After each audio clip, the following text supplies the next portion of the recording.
여러분 어둠이 깊어질수록 빛은 더욱 선명해집니다. 기원전 13세기 나일강 유역의 찬란한 문명 속에서 한민족은 빛을 잃은 채 살아가고 있었습니다. 이스라엘 백성, 그들은 애굽의 벽돌 가마에서 하루하루를 견디며 노예의 삶을 살았습니다. 채찍 아래 흐르는 땀과 눈물, 끝없는 노역 속에서 그들의 신음소리는 하늘을 향해 올라갔습니다. 그리고 하나님은 들으셨습니다. 그들의 부르짖음을, 그들의 고통을, 그리고 오래전 아브라함과 맺으신 언약을 기억하셨습니다. 그 시절 애굽의 왕 바로는 이스라엘 백성의 증가를 두려워했습니다. 그래서 잔혹한 명령을 내렸습니다. 이스라엘의 남자아이가 태어나면 모두 나일강에 던지라. 공포가 지배하던 그 시기에 한 레위 가문의 여인이 아들을 낳았습니다. 석 달 동안 아기를 숨겼지만 더 이상 감출 수 없게 되자 그녀는 갈대 상자를 만들었습니다. 역청과 나무진을 발라 물이 스며들지 않게 한 그 작은 방주에 아기를 눕히고 나일강 갈대 사이에 띄워보냈습니다. 죽음의 강이 생명의 통로가 되는 순간이었습니다. 바로의 딸이 목욕하러 강가에 나왔을 때 그녀는 갈대 사이에서 우는 아기를 발견했습니다. 공주의 마음이 움직였고 그녀는 그 아기를 자신의 아들로 삼았습니다. 아이러니하게도 이스라엘을 억압하던 바로의 궁전에서 훗날 이스라엘을 구원할 지도자가 자라나게 되었습니다. 그의 이름은 모세, 물에서 건져냈다는 뜻이었습니다. 모세는 애굽의 모든 학문과 지혜로 교육받았습니다. 그러나 그의 혈통을 알게 된 그는 자신의 형제들이 당하는 고통을 외면할 수 없었습니다. 어느 날 히브리 사람을 치는 애굽 사람을 보고 분노한 모세는 그를 쳐 죽이고 모래에 묻었습니다. 이 일이 알려지자 모세는 바로의 추적을 피해 미디안 광야로 도망쳤습니다. 왕자에서 도망자로, 궁전에서 광야로 모세의 인생은 한순간에 뒤바뀌었습니다. 미디안에서 모세는 제사장 이드로의 딸 십보라와 결혼하고 양을 치는 목자가 되었습니다. 40년이라는 긴 세월이 흘렀습니다. 화려했던 과거는 광야의 모래바람에 묻혔고 모세는 평범한 목자로 늙어가고 있었습니다. 그러던 어느 날 호렙산 기슭에서 모세는 이상한 광경을 목격했습니다. 떨기나무가 불타고 있었지만 타서 없어지지 않았습니다. 호기심에 이끌려 가까이 다가가자 그 불꽃 가운데서 음성이 들려왔습니다. 모세야, 모세야. 내가 선 곳은 거룩한 땅이니 내 발에서 신을 벗으라. 하나님이었습니다. 아브라함과 이삭과 야곱의 하나님께서 모세에게 말씀하셨습니다. 내가 애굽에 있는 내 백성의 고통을 분명히 보았고 그들의 부르짖음을 들었다. 내가 너를 바로에게 보내어 내 백성 이스라엘을 애굽에서 인도하여 내게 하리라. 모세는 두려웠습니다. 제가 누구이기에 바로에게 가며 이스라엘 자손을 애굽에서 인도하여 내리까? 그러나 하나님은 약속하셨습니다. 내가 반드시 너와 함께 있으리라. 모세는 여전히 확신이 서지 않았습니다. 자신의 부족함을, 말의 어눌함을, 과거의 실패를 들먹이며 거부했습니다. 하지만 하나님은 모세의 형 아론을 그의 대변인으로 세우시며 그를 보내셨습니다. 그리고 모세에게 표적을 주셨습니다. 그의 지팡이가 뱀이 되고 다시 지팡이가 되었습니다. 그의 손이 나병에 걸렸다가 다시 깨끗해졌습니다. 하나님은 능력의 하나님이셨고 모세는 그분의 도구가 될 것이었습니다. 80세의 모세는 아내와 아들을 데리고 애굽으로 돌아갔습니다. 형 아론과 만나 이스라엘의 장로들에게 하나님의 계획을 전했고 백성들은 믿었습니다. 하나님이 그들을 돌아보셨다는 소식에 그들은 엎드려 경배했습니다. 그러나 진짜 싸움은 이제부터였습니다. 세계 최강의 제국 애굽, 그 정점에 선 바로를 설득하는 일이 남아 있었습니다. 모세와 아론이 바로 앞에 섰습니다. 이스라엘의 하나님 여호와께서 이같이 말씀하시되 내 백성을 보내라. 바로는 비웃었습니다. 여호와가 누구이기에 내가 그의 목소리를 듣고 이스라엘을 보내겠느냐? 나는 여호와를 알지 못하니 이스라엘도 보내지 아니하리라. 바로는 오히려 이스라엘 백성의 노역을 더 가중시켰습니다. 이제 벽돌을 만들 집도 스스로 구해와야 했습니다. 백성들은 모세를 원망했고 모세는 하나님께 부르짖었습니다. 하나님은 모세에게 말씀하셨습니다. 이제 내가 바로에게 하는 일을 내가 보리라. 그리고 재앙이 시작되었습니다. 첫 번째 재앙, 나일강의 물이 피로 변했습니다. 생명의 강이 죽음의 강이 되었습니다. 물고기가 죽고 악취가 진동했습니다. 그러나 바로의 마음은 완강했습니다. 두 번째 재앙, 개구리가 온 땅에 들끓었습니다. 궁전과 집, 침상과 부엌까지 개구리로 가득했습니다. 바로가 잠시 굴복하는 듯 했으나 재앙이 그치자 다시 마음을 돌이켰습니다. 세 번째 재앙은 이었습니다. 티끌이 이가 되어 사람과 짐승을 물었습니다. 네 번째 재앙은 파리떼였습니다. 그러나 이번에는 차이가 있었습니다. 이스라엘이 사는 고센 땅에는 파리가 없었습니다. 하나님은 자신의 백성을 구별하고 계셨습니다. 다섯 번째 재앙에서는 애굽의 가축이 죽었지만 이스라엘의 가축은 하나도 죽지 않았습니다. 여섯 번째 재앙으로 악성 종기가 사람과 짐승에게 생겼습니다. 애굽의 술객들조차 모세 앞에 서지 못할 정도였습니다. 일곱 번째 재앙은 우박이었습니다. 애굽의 역사상 최악의 우박이 쏟아져 내렸습니다. 사람과 짐승과 채소가 맞아 죽고 나무가 부러졌습니다. 바로는 또다시 죄를 자백하고 용서를 구했지만 우박이 그치자 또 마음을 완악하게 했습니다. 여덟 번째 재앙은 메뚜기였습니다. 동풍을 타고 온 메뚜기 떼가 우박에서 살아남은 모든 채소와 나무 열매를 먹어치웠습니다. 아홉 번째 재앙은 흑암이었습니다. 3일 동안 짙은 어둠이 애굽을 덮었습니다. 사람들은 서로를 볼 수 없었고 자기 처소에서 일어나지도 못했습니다. 그러나 이스라엘 자손이 거주하는 곳에는 빛이 있었습니다. 바로는 점점 더 분노했습니다. 모세에게 소리쳤습니다. 내 앞에서 물러가고 스스로 삼가 내 얼굴을 다시 보지 말라. 내가 내 얼굴을 보는 날에는 죽으리라. 모세가 대답했습니다. 당신이 말씀하신 대로 내가 다시는 당신의 얼굴을 보지 않겠나이다. 그리고 마지막 열 번째 재앙이 예고되었습니다. 하나님께서 모세에게 말씀하셨습니다. 내가 한 가지 재앙을 바로와 애굽에 내린 후에야 그가 너희를 여기서 보낼 것이다. 그가 너희를 보낼 때에는 여기서 너희를 다 쫓아내리라. 장자의 죽음, 가장 끔찍한 재앙이 다가오고 있었습니다. 하나님은 이스라엘 백성에게 특별한 지시를 내리셨습니다. 이 달을 너희에게 따를 시작 곧 해의 첫 달이 되게 하라. 새로운 시작, 새로운 달력, 새로운 정체성이 주어지는 순간이었습니다. 하나님은 말씀하셨습니다. 너희 각 가족대로 어린 양을 취할지니 흠 없는 1년 된 수컷으로 하라. 그달 14일까지 간직했다가 해질 때 잡아 그 피를 양을 먹을 집 좌우 문설주와 임방에 바르라는 명령이었습니다. 그 밤에 내가 애굽 땅을 지나가며 모든 처음 난 것을 치되 사람이나 짐승을 막론하고 다 치고 애굽의 모든 신을 심판하리라. 나는 여호와이니라. 내가 그 피를 볼 때 너희를 넘어가리니 재앙이 너희에게 내려 멸하지 아니하리라. 어린 양의 피, 그것이 생명과 죽음을 가르는 표식이 될 것이었습니다. 이것이 유월절이었습니다. 죽음의 사자가 넘어간다는 뜻의 유월절 말입니다. 이스라엘 백성은 하나님의 명령대로 행했습니다. 어린 양을 잡았고 그 피를 문설주에 발랐으며 고기를 불에 구워 무교병과 쓴 나물과 함께 먹었습니다. 허리띠를 띠고 발에 신을 신고 손에 지팡이를 잡고 급히 먹었습니다. 떠날 준비가 된 사람들의 모습이었습니다. 그리고 그날 밤 자정에 여호와께서 애굽 땅 모든 처음 난 것을 치셨습니다. 왕좌에 앉은 바로의 장자부터 옥에 갇힌 사람의 장자까지 모든 가축의 처음 난 것까지 죽었습니다. 그날 밤 애굽에는 큰 울음소리가 있었습니다. 죽은 자가 없는 집이 하나도 없었습니다. 바로가 밤에 모세와 아론을 불렀습니다.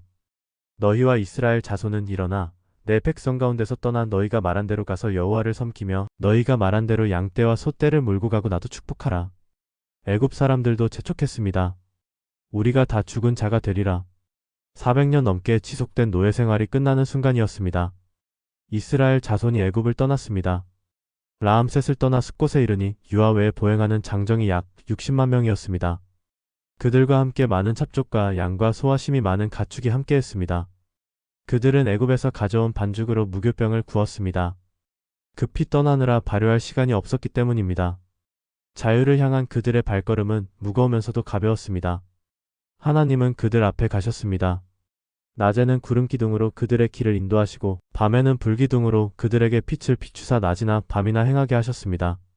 그런데 하나님은 그들을 블레셋 땅의 길로 인도하지 않으셨습니다. 그것이 가까운 길이었지만 하나님은 생각하셨습니다. 백성이 전쟁을 보면 후회하고 애굽으로 돌아갈까 하노라. 그래서 홍해 광야 길로 돌려 인도하셨습니다. 한편 애굽 궁전에서 바로의 마음이 또 변했습니다. 우리가 어찌 이같이 하여 이스라엘을 놓아 보냄으로 우리를 섬기지 못하게 하였는가? 바로는 자기 병거를 준비시키고 그의 백성을 데리고 갔습니다. 정의 병거 600대와 애굽의 모든 병거를 이끌고 이스라엘을 뒤쫓았습니다. 애굽의 모든 말과 병거와 마병과 군대가 바알스본 맞은편 비하이롯 곁 해변 그들의 진 곁에서 그들을 따라 미쳤습니다. 이스라엘 자손이 고개를 들어보니 애굽 사람들이 뒤쫓아오고 있었습니다. 그들은 심히 두려워하여 여호와께 부르짖었습니다. 그리고 모세에게 원망했습니다. 애굽에 무덤이 없어서 우리를 이끌어내어 광야에서 죽게 하느냐? 우리를 애굽에서 나오게 한 것이 무엇이냐? 우리가 애굽에서 당신에게 말하기를 우리를 내버려 두라. 우리가 애굽 사람을 섬길 것이라고 하지 않았느냐? 애굽 사람을 섬기는 것이 광야에서 죽는 것보다 나았을 것이니라. 앞에는 바다가 뒤에는 적군이 있었습니다. 절체절명의 순간이었습니다. 그러나 모세는 백성에게 말했습니다. 두려워하지 말고 가만히 서서 여호와께서 오늘 너희를 위하여 행하시는 구원을 보라. 너희가 오늘 본 애굽 사람들을 영원히 다시 보지 아니하리라. 여호와께서 너희를 위하여 싸우시리니 너희는 가만히 있을지니라. 여호와께서 모세에게 말씀하셨습니다. 너는 내 지팡이를 들고 내 손을 바다 위로 내밀어 그것을 가르라.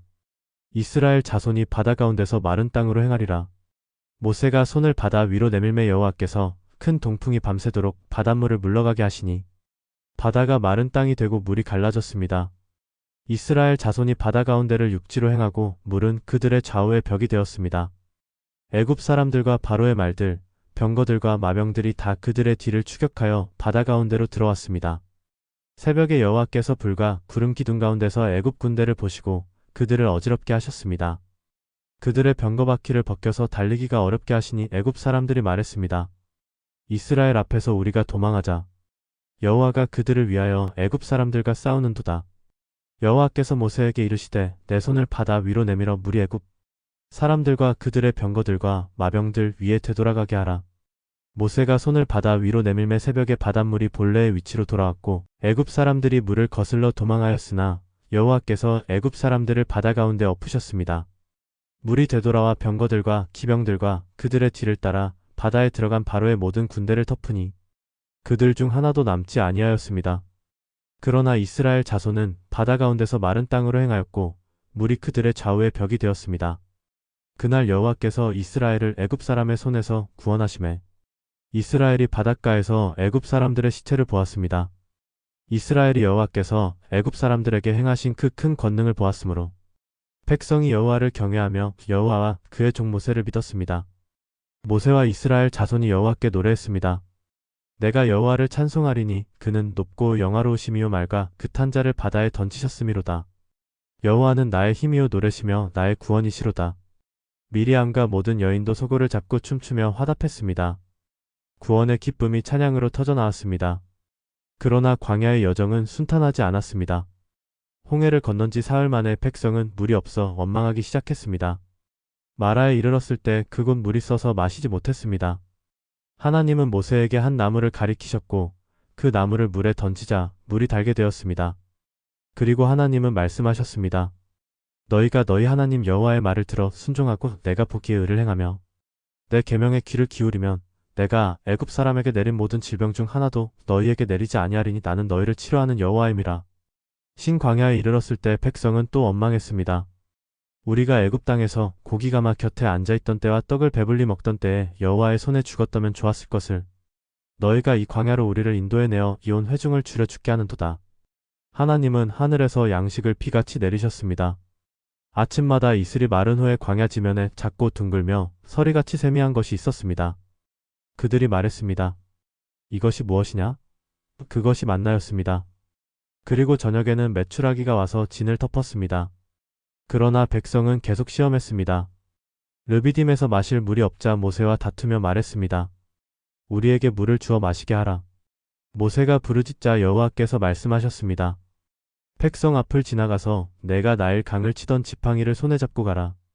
내가 호렙산 반석이 거기서 내 앞에 서리니 너는 그 반석을 치라. 그것에서 물이 나오리니 백성이 마시리라. 모세가 그대로 행하니 반석에서 물이 터져 나왔습니다. 광야 생활은 계속되었습니다. 불평과 원망 속에서도 시험과 도전 속에서도 하나님은 그들을 인도하셨습니다. 낮에 구름 기둥과 밤에 불 기둥은 한 번도 떠나지 않았습니다. 만나는 매일 아침 내렸고 그들의 옷은 헤어지지 않았습니다. 하나님은 그들과 함께 하셨습니다. 그리고 마침내 시내산에 도착했습니다. 출애굽한 지 석 달째 되던 날이었습니다. 여호와께서 모세를 산으로 부르시고 말씀하셨습니다. 너는 이같이 야곱의 집에 말하고 이스라엘 자손에게 말하라. 내가 애굽 사람에게 어떻게 행하였음과 내가 어떻게 독수리 날개로 너희를 업어 내게로 인도하였음을 너희가 보았느니라. 세계가 다 내게 속하였나니 너희가 내 말을 잘 듣고 내 언약을 지키면 너희는 모든 민족 중에서 내 소유가 되겠고 너희가 내게 대하여 제사장 나라가 되며 거룩한 백성이 되리라. 백성이 다 함께 응답했습니다. 여호와께서 명령하신 대로 우리가 다 행하리이다. 사흘째 되는 날 아침 시내산 위에 빽빽한 구름과 강한 우레와 번개가 있었고 나팔 소리가 매우 크게 들렸습니다. 온 산이 크게 진동하며 연기가 올라갔습니다. 여호와께서 불 가운데서 산 위에 강림하셨기 때문입니다. 하나님께서 십계명을 선포하셨습니다. 나는 너를 애굽 땅 종 되었던 집에서 인도하여 낸 내 하나님 여호와니라. 너는 나 외에는 다른 신들을 내게 두지 말라. 우상을 만들지 말 것, 하나님의 이름을 망령되게 부르지 말 것, 안식일을 기억하여 거룩하게 지킬 것, 부모를 공경할 것, 살인하지 말 것, 간음하지 말 것, 도둑질하지 말 것, 거짓 증거하지 말 것, 탐내지 말 것. 이것이 하나님의 백성이 살아가야 할 기준이었습니다. 그러나 모세가 산 위에서 40일을 머무는 동안 백성은 불안해졌습니다. 이 모세 곧 우리를 애굽 땅에서 인도하여 낸 사람은 어떻게 되었는지 알 수 없으니 우리를 위하여 우리를 인도할 신을 만들라. 백성이 아론에게 요구했습니다. 아론은 백성의 금 귀고리를 모아 부어서 송아지 형상을 만들었습니다. 그리고 말했습니다. 이스라엘아, 이는 너희를 애굽 땅에서 인도하여 낸 너희의 신이로다. 하나님께서 산 위에서 모세에게 말씀하셨습니다. 내려가라. 내가 애굽 땅에서 인도하여 낸 내 백성이 부패하였도다. 그들이 내가 그들에게 명령한 길을 속히 떠나 자기를 위하여 송아지를 부어 만들고 그것을 예배하며 그것에게 제물을 드리며 말하기를 이스라엘아, 이는 너희를 애굽 땅에서 인도하여 낸 너희의 신이라 하였도다. 모세가 산에서 내려올 때 두 손에 증거판을 들었습니다. 그 판은 하나님이 친히 쓰신 것이었습니다. 그러나 진영에 가까이 이르러 송아지와 춤추는 것을 보자 모세의 노가 격발하여 손에서 그 판들을 산 아래로 던져 깨뜨렸습니다. 그가 그들이 만든 송아지를 불살라 가루로 만들어 물에 뿌려 이스라엘 자손에게 마시게 했습니다. 모세가 진영문에 서서 말했습니다. 누구든지 여호와의 편에 있는 자는 내게로 나오라. 레위 자손이 다 모여들었고 모세의 명령대로 각각 자기의 형제를 칼로 쳤습니다. 그날 백성 중에 3,000명가량이 죽었습니다. 죄에 대한 대가는 참혹했습니다. 모세가 여호와께 돌아가 아뢰었습니다. 슬프도소이다. 이 백성이 자기들을 위하여 금신을 만들었사오니 큰 죄를 범하였나이다. 그러나 이제 그들의 죄를 사하시옵소서. 그렇지 아니하시오면 원하건대 주께서 기록하신 책에서 내 이름을 지워버려 주옵소서. 지도자의 간절한 중보 기도였습니다. 하나님은 모세에게 다시 두 돌판을 깎아 올라오라 하셨고 친히 그 위에 십계명을 다시 기록하셨습니다. 백성은 회개했고 하나님은 용서하셨습니다. 그리고 새로운 명령을 주셨습니다. 내가 그들 중에 거할 성소를 그들이 나를 위하여 짓되 물은 내가 내게 보이는 대로 장막의 모양과 그 모든 기구의 모양을 따라 지을지니라. 하나님께서 그들 가운데 거하시겠다는 약속이었습니다. 백성이 즐거운 마음으로 예물을 가져왔습니다. 금과 은과 놋, 청색, 자색, 홍색 실과 가는 배, 염소, 털과 붉은 물 들인 수장 가죽, 조각목과 기름, 향료와 보석들을 가져왔습니다. 마음의 감동을 받은 모든 사람이 여호와께 드렸습니다. 너무 많이 가져와서 모세가 남녀를 막론하고 성소에 드릴 예물을 다시 만들지 말라고 선포해야 할 정도였습니다. 지혜로운 마음을 받은 부살렐과 오홀리압이 성막 건축을 주도했습니다. 지성소와 성소, 번제단과 물두멍, 진설병상과 등잔대, 분향단과 관유와 향, 제사장의 거룩한 옷들이 정확히 하나님이 지시하신 대로 만들어졌습니다. 모든 것이 완성되자 모세가 그것들을 살펴보았습니다. 그들이 여호와께서 명령하신 대로 만들었으므로 모세가 그들에게 축복했습니다. 출애굽 제2년 첫째 달 초하룻 날에 성막이 세워졌습니다. 모세가 성막을 세우고 그 기구들을 진설하고 제사장들을 성별했습니다. 그리고 모든 일을 마치자 구름이 회막을 덮고 여호와의 영광이 성막에 충만했습니다. 그 영광이 너무 강렬하여 모세도 회막에 들어갈 수 없을 정도였습니다. 하나님께서 그들 가운데 임재하신 것입니다. 이스라엘 자손의 모든 행진하는 날에 구름이 성막에서 떠오르면 그들이 행진하였고 구름이 떠오르지 않으면 떠오르는 날까지 행진하지 않았습니다. 낮에는 여호와의 구름이 성막 위에 있고 밤에는 불이 그 구름 가운데에 있음을 이스라엘에 온 족속이 그 모든 행진하는 길에서 보았습니다. 하나님은 그들과 함께 가시는 분이었습니다. 출애굽, 그것은 단순히 한 민족이 노예 상태에서 벗어난 사건이 아니었습니다. 그것은 하나님께서 당신의 백성을 부르시고 구원하시고 언약을 맺으시고 그들 가운데 거하시는 장대한 구속의 드라마였습니다. 애굽의 억압 속에서 시작된 이야기는 시내산의 언약과 성막의 임재로 절정을 이루었습니다. 이 여정은 자유에 관한 이야기였습니다. 벽돌 가마의 속박에서 약속의 땅을 향한 자유로의 여정이었습니다.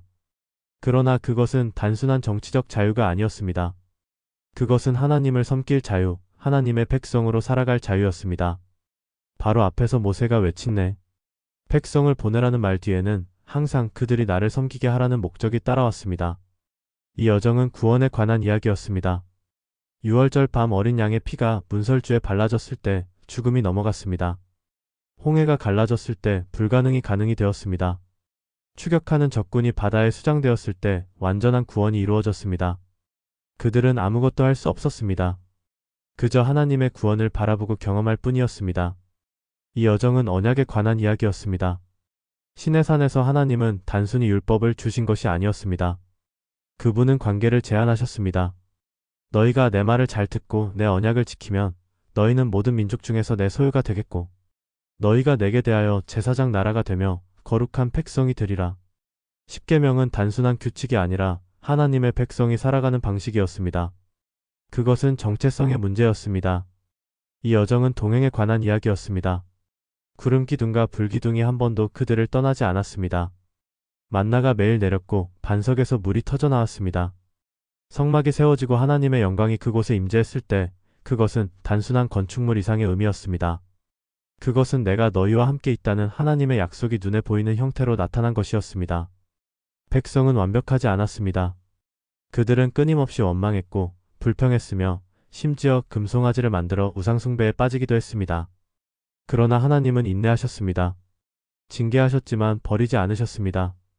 모세가 주의 기록하신 책에서 내 이름을 지워버려 주옵소서라고 외칠 때 우리는 진정한 지도자의 심장을 봅니다. 그리고 하나님께서 다시 돌판을 추시고 언약을 회복하실 때 우리는 끝없는 은혜를 봅니다. 출애굽의 이야기는 과거의 사건이지만 영원한 메시지를 담고 있습니다. 억압 속에서도 하나님은 들으신다는 것, 불가능해 보이는 상황에서도 구원의 길이 있다는 것, 죄에도 불구하고 용서와 회복이 가능하다는 것, 그리고 하나님은 당신의 백성과 함께 하신다는 것입니다. 벽돌 가마에서 시작된 여정은 하나님의 임재로 완성되었습니다. 노예였던 자들이 제사장 나라가 되었습니다. 버림받은 것처럼 보였던 자들이 하나님의 소유가 되었습니다.